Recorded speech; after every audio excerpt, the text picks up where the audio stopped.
Kisah-kisah kebenaran dan mengharukan akan diceritakan. Itu gadis berbudi luhur yang hafal Al-Quran. Dia hidup dengan menjahit pakaian orang. Mengapa dia menderita setelah kematian?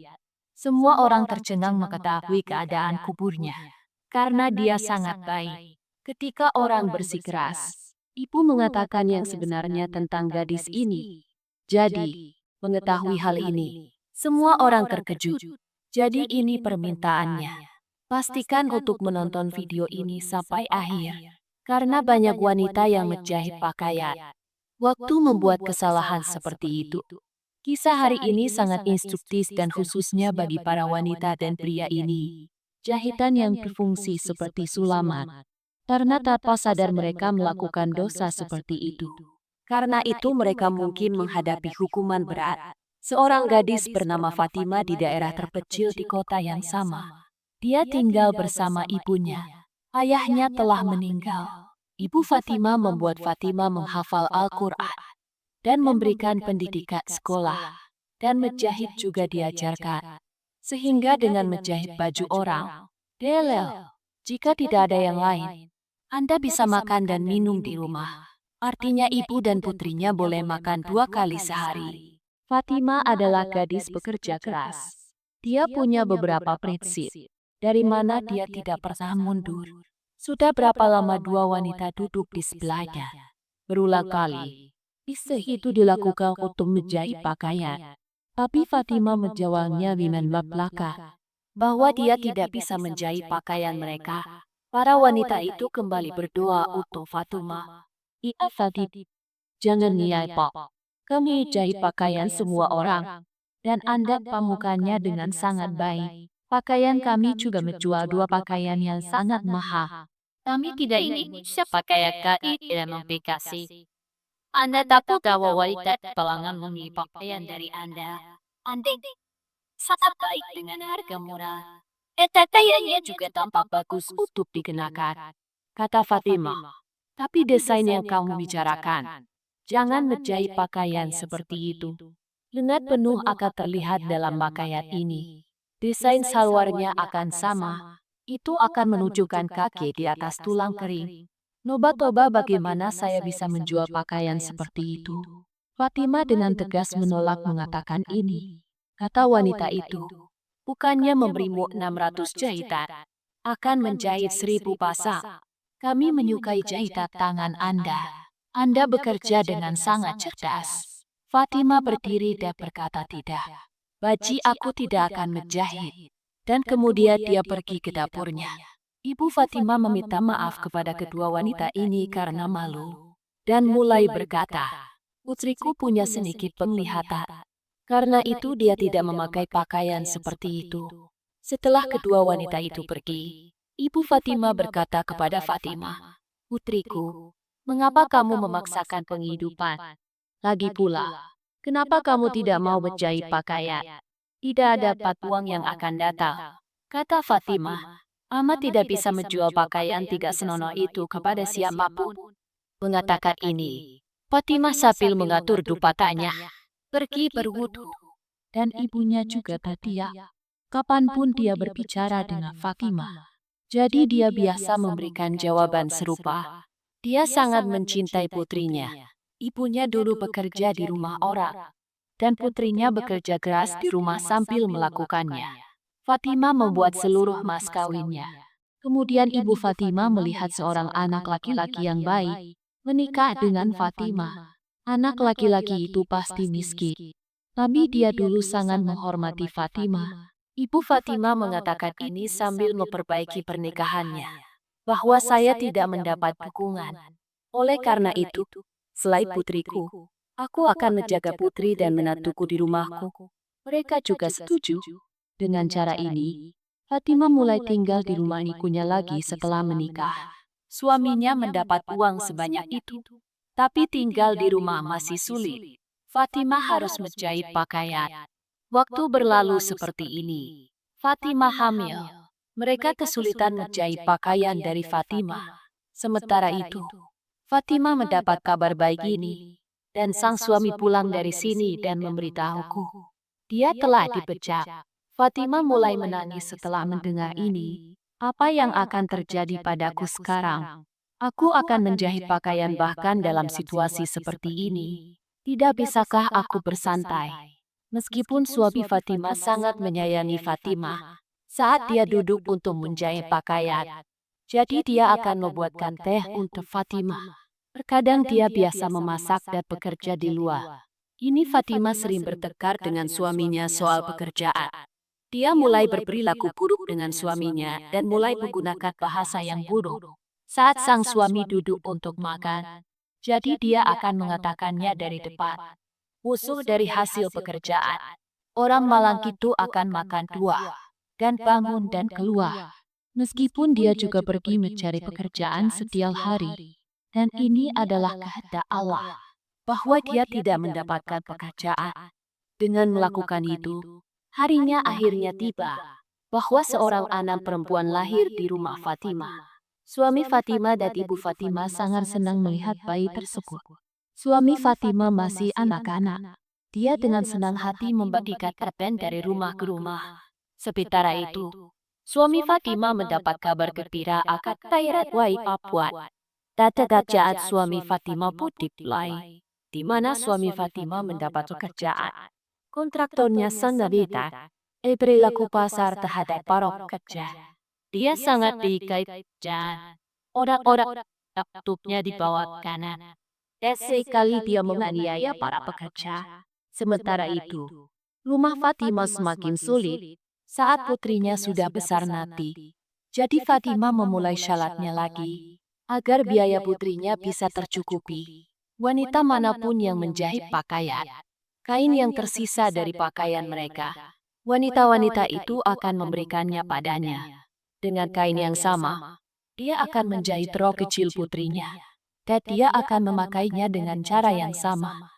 Karena penghasilan suami Fatimah tidak sebanyak itu yang bisa dia belanjakan lebih banyak. Suami Salafi bisa membayar tagihan listrik dan mengurus rumah. Lalu suatu hari pekerjaan Tuhan terjadi seperti ini. Bahwa ada gempa bumi di rumah orang-orang ini. Entah kenapa kaki Fatimah tiba-tiba tergelincir dari tangga.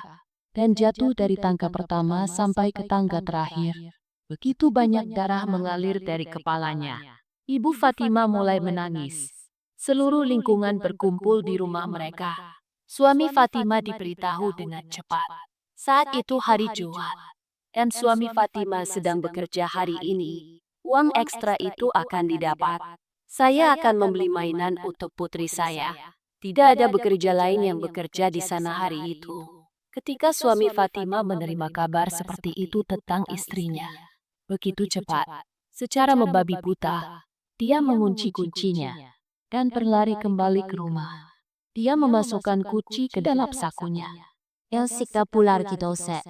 Fatimah kikai dalam mengisonana. Suami Fatimah Kehilangan banyak hal dari Fatimah. Ia menangis sangat keras.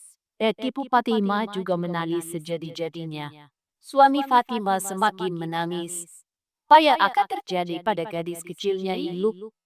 Bagaimana ibu akan berbaik? Dia masih sangat muda sekarang. Itu dulunya minum ASI. Memikirkan semua ini, ia mulai menangis lebih keras.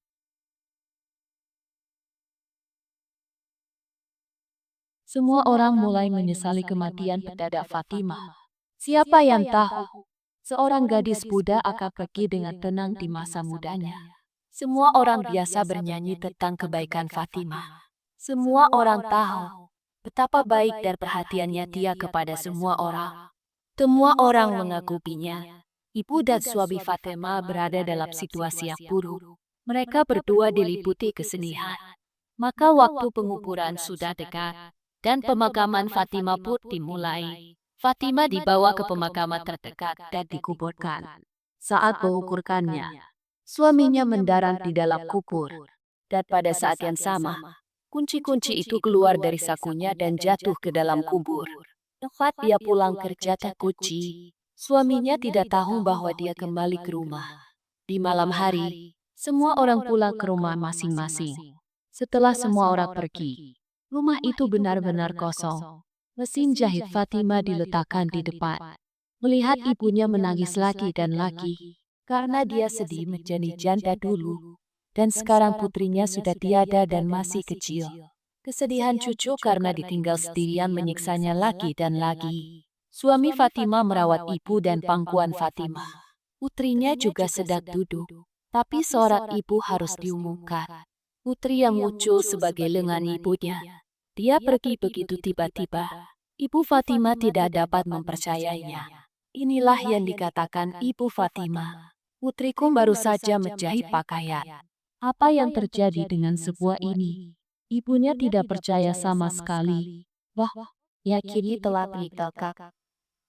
Putri kecil papi baik tadi. Edgok tak pada.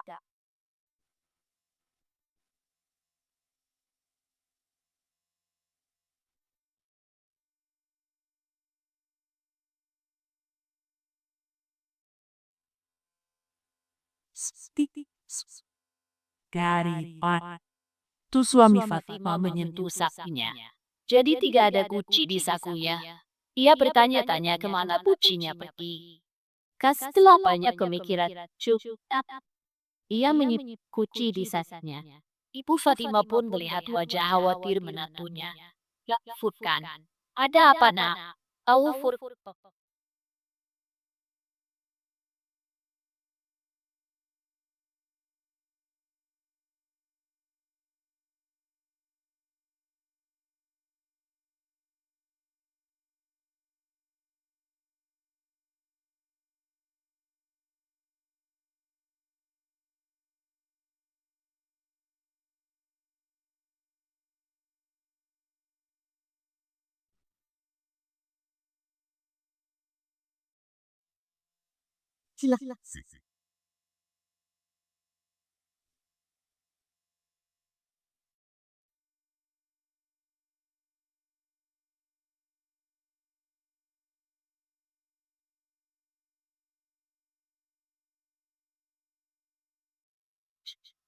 Gelap semalam.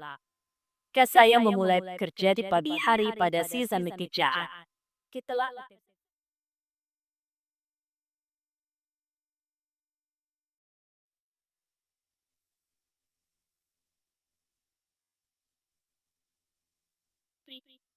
pada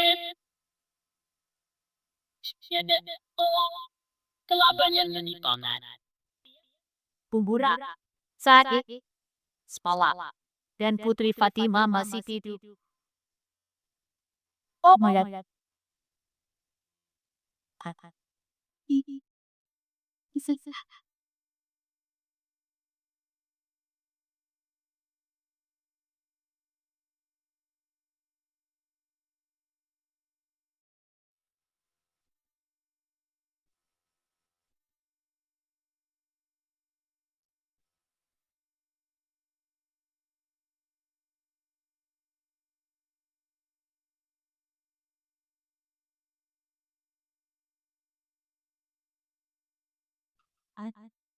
Iswalika. Balik. Di malam hari, dia mengepukan istrinya di kuburan. Petakutan body Fatima satu bertemu Goiko telah berakhir. Dan harapan untuk mendapatkan kuncinya pun terbangun. Setelah beberapa saat, kuburan itu hancur total. Ketika suami Fatima melihat pemandangan di dalam kubur, jadi suami Fatima pizza, dan Gulkin segera mulai memasukkan tanah ke dalam kuburannya lagi. Dia bergerina. Ia mengatakan wanita seperti apa isimu? Siapa yang tahu mas seperti itu? Polipat pada pada saya tiada. Dia lapar dari tanya. Tu sesuatu pada. Oke papa.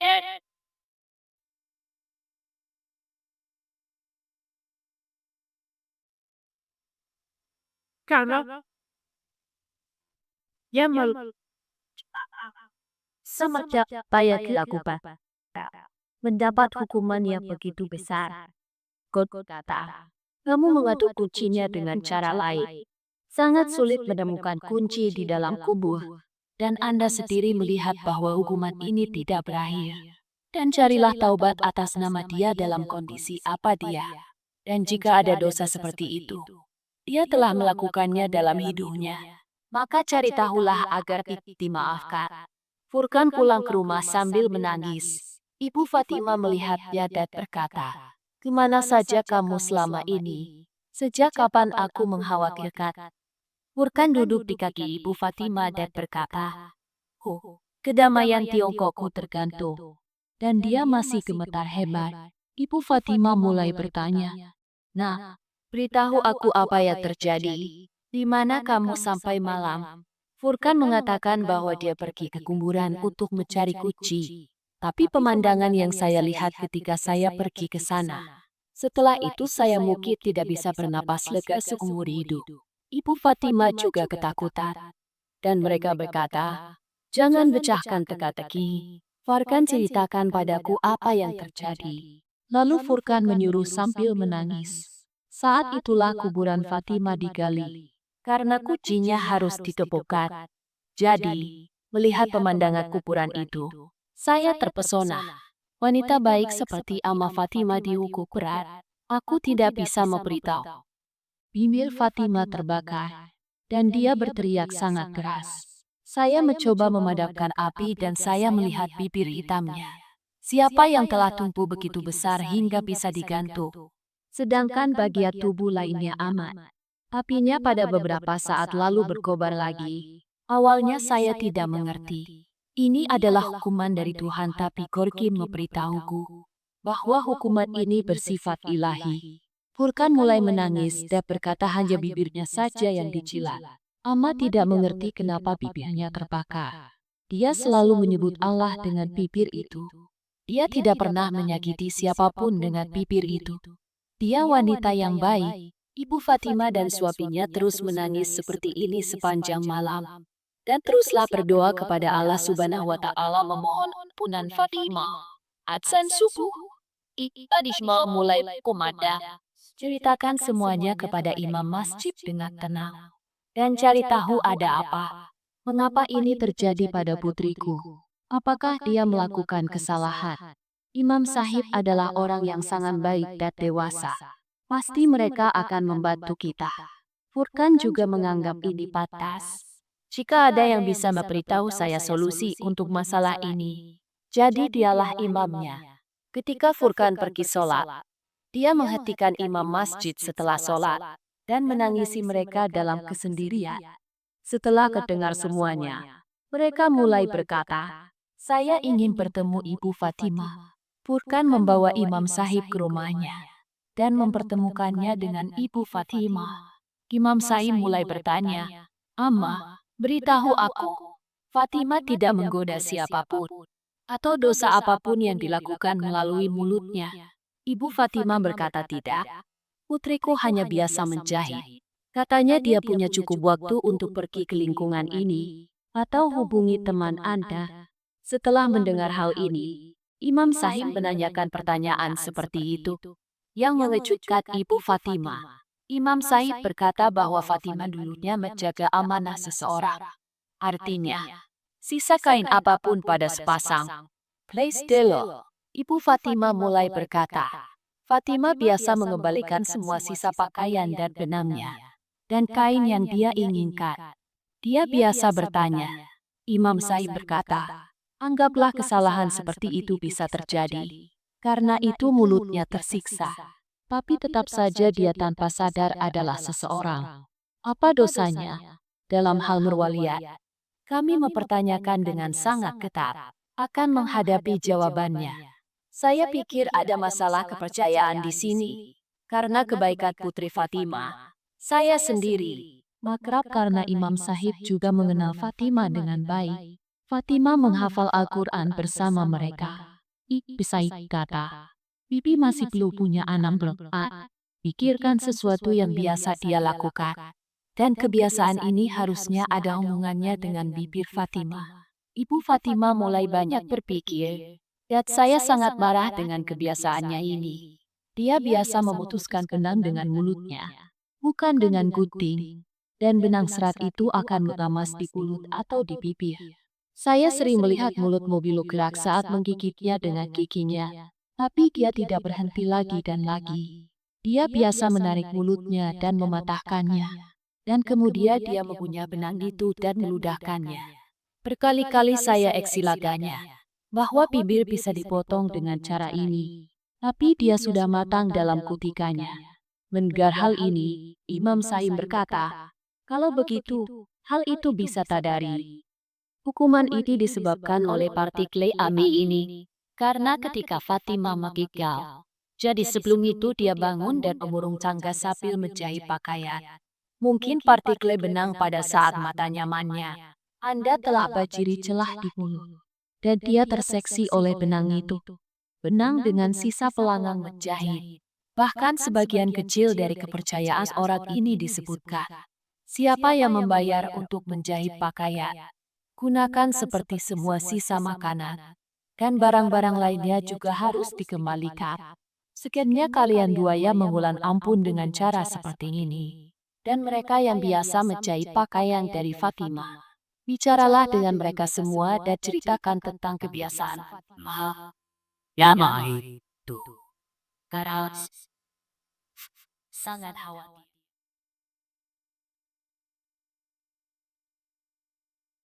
Wila, Woktan, bagai tidak ada dalam pilih mereka. Imudi, Etina atau siya orang dikukuh. Saya kumpulkan Fatimah siapa yang biasa menjahit pakaian dan memberitahu semua orang tentang kebiasaan Cil Fatimah ini. Satukan tanganmu untuk pengampunan bagi. Tapi yakin, itu bukan masalah stak. Oleh karena itu, Semuanya segera memaafkan. Di mata sebagian orang, itu bahkan bukan dosa. Namun hal-hal yang sepele bagi manusia. Ya selitai kaya raya. Sekarang masalah ini adalah apalah bayar. yang itu takak. Semua orang kita kiasa itu sebab mabatai. Olah, Bu Fatimah berkata padanya. Nik, Tak ada. Dari kukutnya dan lihat apa yang ada di dalamnya. Hukuman telah dihapus untuk itu. Bu Fatimah ini tahu.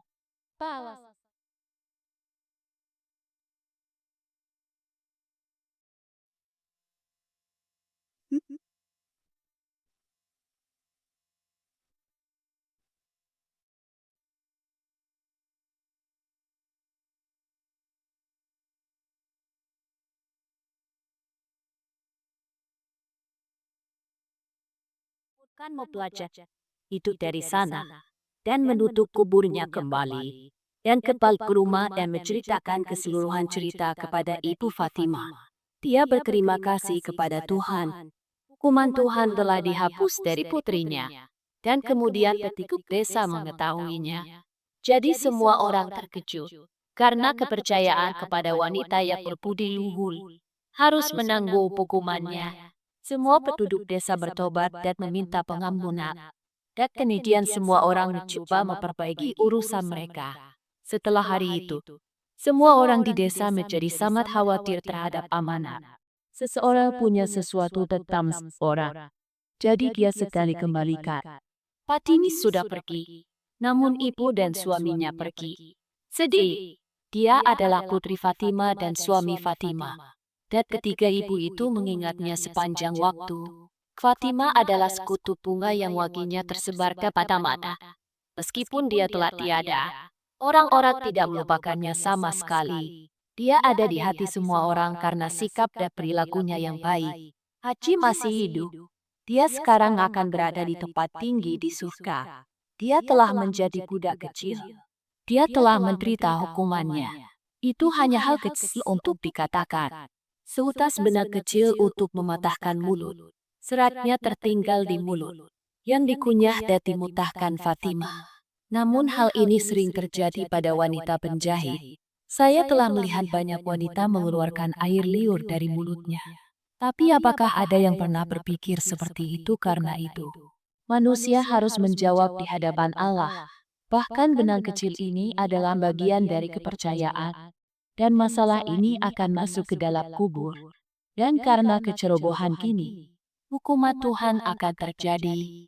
Jadi video hari ini adalah untuk semua orang. Siapa yang menjahit dan menyulap? jika Anda juga melakukan kesalahan seperti itu, Jadi jangan membuat kesalahan seperti itu. Jangan hianati kepercayaan dengan trik.